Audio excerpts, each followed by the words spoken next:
ஊராட்சி மன்ற தலைவர்களின் பதவிக்காலம் இன்றுடன் நிறைவடைந்த நிலையில் 2 ஆண்டுகள் பதவி நீட்டிப்பு செய்ய முதலமைச்சருக்கு ஊராட்சி மன்ற தலைவர் சார்பில் கோரிக்கை விடப்பட்டுள்ளது.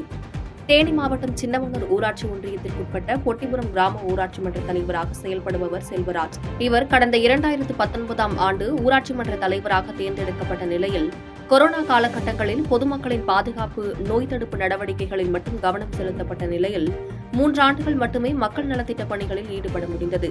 எனவே மேலும் உள்ள மக்கள் பணிகளை முடிக்கும் வகையில் ஊராட்சி மன்ற தலைவர்களின் பதவிக்காலத்தை 2 ஆண்டுகள் நீடிப்பு செய்வதற்கான தீர்மானத்தை முதலமைச்சர் கொண்டுவர வேண்டும் என கோரிக்கை விடப்பட்டுள்ளது.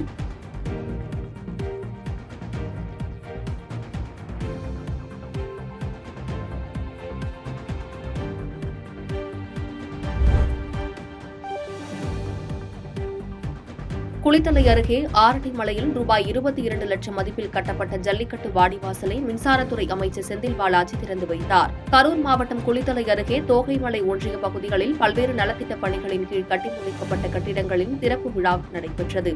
அதில் ஆரட்டிமலை தொகுதியில் மேம்பாட்டு நிதியின் கீழ் ரூபாய் 22 லட்சம் மதிப்பில் புதிதாக அமைக்கப்பட்ட ஜல்லிக்கட்டு வாடிவாசலினை மின்சாரத்துறை அமைச்சர் செந்தில் பாலாஜி திறந்து வைத்தார்.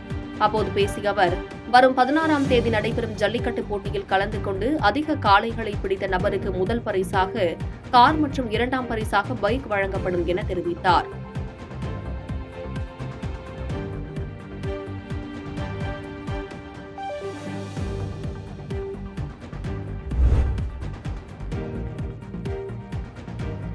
வருகின்ற சட்டமன்ற தேர்தலில் உசிலம்பட்டியில் திமுக போட்டியிடுவது உறுதி என அமைச்சர் மூர்த்தி பிறந்தநாள் விழாவில் உறுதியாக பேசியுள்ளார். மதுரை மாவட்டம் உசிலம்பட்டி அருகே செல்லம்பட்டி வடக்கு ஒன்றியம் திமுக சார்பாக தமிழ்நாடு துணை முதலமைச்சர் உதயநிதி ஸ்டாலின் பிறந்தநாள் விழாவை ஒட்டி நலத்திட்டம் வழங்கும் விழா நடைபெற்றது. இதில் கலந்து கொண்டு பேசிய அமைச்சர் மூர்த்தி, வருகின்ற சட்டமன்ற தேர்தலில் உசிலம்பட்டியில் திமுக வேட்பாளர் போட்டியிட்டு வெற்றி பெற்று சட்டசபைக்கு செல்வது உறுதியாக உள்ளது என்று பேசினார். ஒன்றுபட்ட மாவட்டத்தில் முதலிடத்தில் உசிலம்பட்டி இருக்கிறது என்பதில் எந்த மாற்றமும் இல்லை. நாங்கள் இங்கே சுண்ணாவினுடைய எம்பி, மாவட்ட கழகத்தினுடைய செயலாளரும் நிச்சயமாக திராவிட முன்னேற்ற கழகத்தினுடைய வேட்பாளர் உசிலம்பட்டியில் நிற்பார். அவர்தான் சட்டமன்ற உறுப்பினராக வருவார் என்பதில் எந்த மாற்று கருத்தும் இருக்க முடியாது.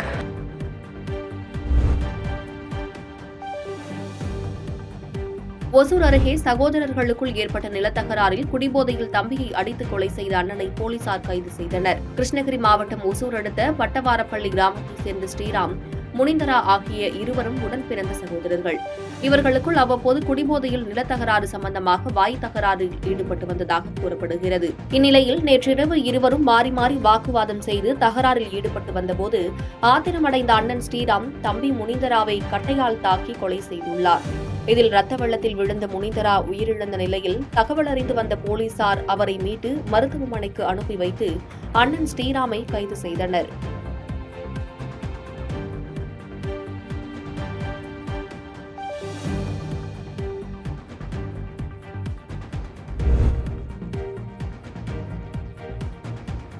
ஓமலூரில் திருமண ஆசை காட்டி 15 வயது சிறுமியை கடத்திய ஆட்டோ ஓட்டுநரை காவல்துறையினர் கைது செய்தனர். சேலம் மாவட்டம் ஓமலூர் மக்கான் தெருவை சேர்ந்த ஆட்டோ ஓட்டுநர் முருகேசன். இவர் ஆட்டோவில் பள்ளிக்கு சென்ற 15 வயது சிறுமியிடம் காதலிப்பதாகவும் திருமணம் செய்து கொள்வதாகவும் ஆசை வார்த்தை கூறி சிறுமியை ஆட்டோவில் கடத்தி 3 நாட்களாக சுற்றித் திரிந்துள்ளார். பின்னர் போலீசார் தேடுவதை அறிந்த முருகேசன் ஆட்டோவை விட்டு பேருந்தில் அழைத்து சென்றுள்ளார். அந்த நிலையில் மேச்சேரியில் சிறுமியுடன் பதுங்கியிருந்த முருகேசனை போலீசார் பிடித்து சிறுமியை மீட்டனர். இதனைத் தொடர்ந்து முருகேசன் மீது போக்சோ, கடத்தல், மிரட்டல் உட்பட 3 பிரிவுகளின் கீழ் வழக்கு பதிவு செய்து நீதிமன்றத்தில் ஆஜர்படுத்தி சிறையில் அடைத்தனர்.